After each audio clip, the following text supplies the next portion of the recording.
네, 안녕하세요. 만나서 반갑습니다. 개천에서 용재난다의 김용재입니다. 자, 오늘도 우리 시청자 여러분의 사연과 함께 시작을 해보겠습니다. 코스피 지수 2500 돌파에 코스닥 지수 900도 돌파. 저는 좀 무섭습니다. 미국과 같이 가는 것도 아니고 우리나라만 미친듯이 에코프로 시리즈가 이끌어가고 있는 이 시장. 뉴스와 유튜브 각종 매체에서는 이제는 반도체가 이 시장으로 주도할 것이라고 말하고 있습니다. 물론 그럴 수 있다고 생각합니다. 테마의 순환이 일어나야지 한 테마만 쭉 가면 안 된다고 생각하긴 하거든요. 그래야 시장도 돌고 다 같이 갈 수 있다고 생각을 하는데 너무 올라도 지수가 너무 올랐습니다. 작년에 인버스를 용재 형께서 추천했을 때 저는 해지 전략으로 갖고 있었습니다. 그런데 지금이 왠지 그 타이밍인 것 같다는 생각이 한 20% 정도 듭니다. 나머지 80%가 지수가 오를 것이라는 확신이 아니라 모르겠다라는 마음이 너무 큽니다. 용재님 아침 방송에서도 조심해야 한다라고 늘 강조를 하셔서 고민이 되는 게 인버스를 같이 갖고 가야 할까요? 근데 같이 갖고 가는 게 의미가 있을까요? 나중에 인버스가 손실이면 수익이 난 거랑 같이 팔면 결국에는 뭐 수익은 하나도 없는 거니까 그냥 수익 나는 것만 갖고 있어야지 하는 건지, 아 주식 너무 어려워요 라고 사연을 남겨주셨네요. 일단 뭐 이 질문에 대한 답을 드리자 그런다면 저도 모르겠습니다. 아 진짜로. 시장이 뭐 제가 생각했던 수준은 이미 넘어섰어요. 기술적 반등 구간은 넘어섰고, 넘어섰음에도 불구하고 계속해서 올라가는 시장을 바라보게 되면 저 또한 요즘 시장이 이게 맞나라는 의문이 많이 들 때가 있습니다. 저는 항상 그래요. 합리적인 이유에서 생각을 하는데, 주식이란 건 저는 늘 합리적인 이유에서 생각을 해야 된다고 생각을 하거든요. 코로나19가 왔었을 때, 폭락장이 나왔을 때, 저는 20년도 때 폭락장이 왔었을 때 코로나가 등장하고 나서 시장이 짧은 시간 내에 미친 듯이 하락을 하고 폭락이 나왔을 때 저는 그때는 확신을 가졌었습니다.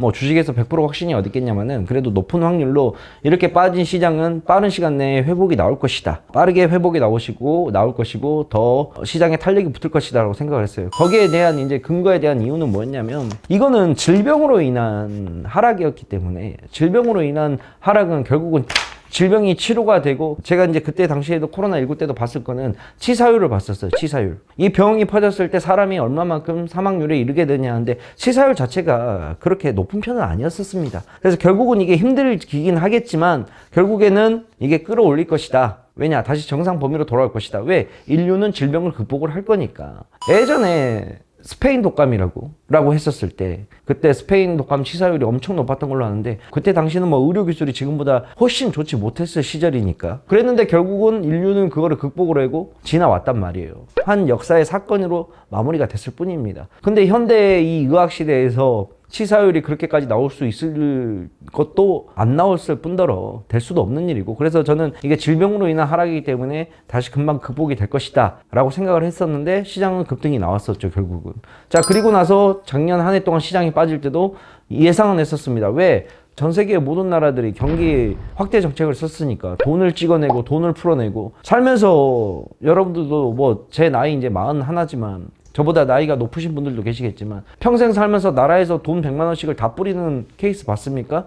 아무도 못 봤어요. 저 또한 처음 겪는 일이었고, 미국도 뿌렸고 우리나라도 뿌리고 전 세계의 나라들이 경기 부양책을 하기 위해서 뿌려놨습니다. 그러면 결국에는 이 뿌린 돈을 걷어들여야 하는 시점이 올 것인데, 그러려면 금리를 올리게 될 것이고 각종 원자재 값들이 상승이 나올 것이고 당연히 시장 자체가 어려울 거라고 생각을 했어요. 그랬더니 역시나 작년 한 해는 빠졌어요. 자, 그럼 올해 한 해는 횡보를 저는 지금도 생각을 하고 있습니다. 박스를. 왜? 시장이 이제 회복하는 단계이기 때문에 그렇게 큰 충격은 없겠지만 그렇게 큰 상승도 없겠다라고 저는 그런 의미로 생각을 했었는데, 지금 시장은 제가 생각하는 수준만큼 이상으로 지금 올라오고 있는 시장이에요. 늘 그렇지만 미지에 대한 두려움은 있어야 된다고 생각합니다. 우리는 미지에 대한, 우리가 가보지 못한 세계에 대한 탐험 정신도 물론 있어야 되겠지만, 탐험을 하기 위해서는 그만큼 우리가 충분한 노력과 충분한 준비를 해놔야 돼요. 지금 이 시장은 내가 모르는 미지의 시장으로 가고 있는 거야. 왜? 나는 저의 식견이 짧아서 그런지 모르겠지만 지금 이 시장 자체는 제가 생각했던 범위감만큼 넘어섰기 때문에 아직 여기에 대한 우리의 준비 자세는 정확하게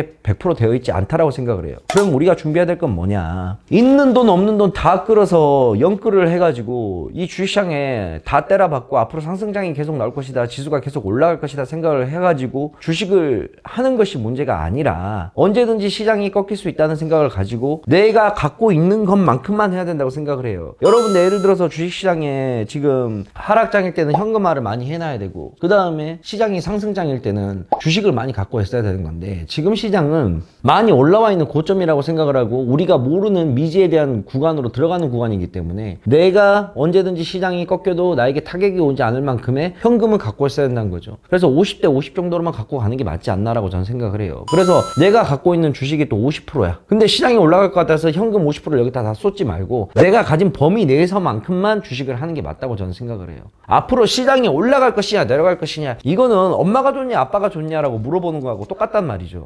엄마가 좋아 아빠가 좋아 사람마다 케이스마다 케이스가 다 다른 거잖아요. 시장이 지금부터 올라가냐 내려가냐 그래서 올라갈 건데 내려갈 건데 그러니까 이분법적인 사고에서 벗어나지를 못하니 우리의 계좌와 주식이 어렵다는 겁니다. 주식은 예측을 하는 것보다도 더 중요한 거는 대응을 하는 거예요. 어떠한 상황에서 왔을 때 내가 어떻게 대응을 할 것이냐. 그런데 내가 지금 봤을 때 시장 자체는 앞으로 올라갈 수도 있겠지만 물론 떨어질 수도 있고 그러면 반반인 상황을 가져가려면 주식 50% 현금 50% 가져가는 거예요.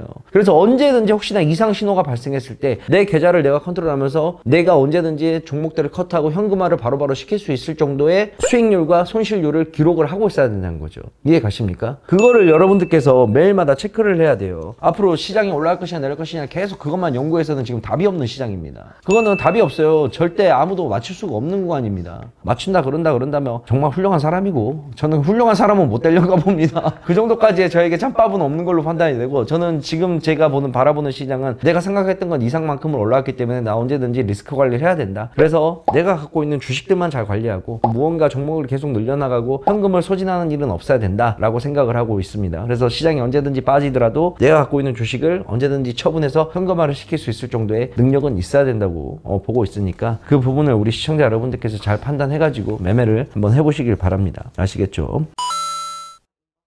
해지 전략은 결국 올라갈 때 주식시장이 올라갈 때는 결국 주식으로 돈을 버는 거고 시장이 꺾일 때는 반대로 인버스나 선물 매도 포지션 잡아서 한다는 거야. 그러면 인버스 갖고 있어. 많이 올라가 있을 것 같으니까 지금 시장이 꺾일 수도 있으니까 인버스 같은 경우는 주식시장이 떨어져야지 지수가 떨어지 돈을 버는 거잖아. 지금 지수가 올라가고 있잖아. 그럼 주식으로 돈 벌어. 하고 있다가 시장이 꺾일 것 같아. 이상 신호가 좀 보이고 급락이 좀 몇 번 나와. 그러면 갖고 있는 주식 다 현금화 시키고 갖고 있는 인버스만 갖고 있으면 되잖아. 이 사람이 질문하는 거는 마치 지금 그거하고 같아. 뭐라고 같냐면 옛날 그 전래동화에 그런 거 있어. 내 아들이 2명이 있는데 한 명은 우산을 팔고 한 명은 집신을 팔아. 근데 비가 오는 날에는 집신 파는 애가 걱정이 너무 되는 거야. 애가 장사가 전혀 안 되겠네. 그리고 맑은 날에는 우산 파는 애가 걱정이 되는 거야. 그랬더니 그 옆에서 가만히 듣고 있던 사람이 아니 그렇게 생각하지 말고 비가 오는 날에는 우산 파는 애가 장사가 잘 된다고 생각을 하고 맑은 날에는 집신 장사가 잘 된다고 생각하면 되지 않냐. 그러네? 무슨 말인지 이해가? 똑같은 거야. 그거 질문이야 지금 내가 봤을 때. 시장이 올라가게 되면 주식으로 돈 벌고 시장이 떨어지게 되면 인버스로 돈 번다고 생각을 해. 인버스가 청산당하는 건 아니잖아. 선물 매도 포지션처럼 없어지는 돈은 아니니까. 그렇게 생각을 해야지. 이건 지금 반대로 생각하는 경우야. 그 생각의 차이가 그래서 중요한 거고. 자, 그렇게 우리 시청자 여러분들을 해주시고 항상 잘 될 때도 더 중요하지만 안 될 때를 생각해서 리스크 관리하고 판단은 결국은 우리 시청자 여러분들이 좀 하시길 바랍니다. 아시겠죠? 많지. 디커플링 시장은 항상 많지. 디커플링이야 많은데 결국 디커플링도 시간이 지나가면 커플링으로 바뀌어. 미국과 우리나라가 지금 올라오는 거는 작년에 미국 시장이 버티고 있었을 때 우리나라는 엄청 떨어졌단 말이야. 미국도 물론 떨어지긴 했지만 우리나라가 전 세계 주식 국가들 중에서 제일 많이 떨어진 나라가 우리나라였는데 작년에 미국도 떨어지긴 했지. 전 세계 평균 증시가 마이너스 10% 하락했다 그러면 우리는 평균 마이너스 30% 하락한 꼴이니까 전 세계 나라에서 우리나라가 꼴찌를 구르겠으니까. 근데 지금 올라오는 게 결국 뭐야? 결국 올라오는 게 미국의 지수하고 보게 되면 평균만큼 올라오고 있는 이제 수준인 거야. 과도하게 떨어진 걸 과도하게 지금 올라오게 해서면서 좀 잡아주는 평균 위치인 거지. 그래서 이거를 꼭 디커플링이라고 볼 수가 없는 거야. 평균 수치를 맞춰가는 과정이니까. 각 국가 간에 산업 경제가 있고 산업 경제에 맡은 주가 지수라는 게 금융 지수가 나와야 될 거 아니야. 그 금융 지수를 이제 우리는 평균치만큼 좀 맞춰주고 있는 이제 수준이라는 거야. 그래서 이걸 꼭 디커플링이라고 볼 필요는 없지. 자, 여기까지. 자, 그리고 매일마다 아침마다 제가 실시간 방송을 진행을 하고 있으니까 아침 방송에 들어오셔가지고 같이 방송을 보시다 보면 이상징후나 그런 게 나오게 되면 제가 먼저 좀 이야기를 드리면서 같이 또 대처를 한번 해보자고요. 자, 오늘은 여기까지 하겠습니다. 다음에 다른 사연을 만나 뵙도록 할게요. 안녕. 사연 신청은 아래로 남겨주시면 되겠습니다.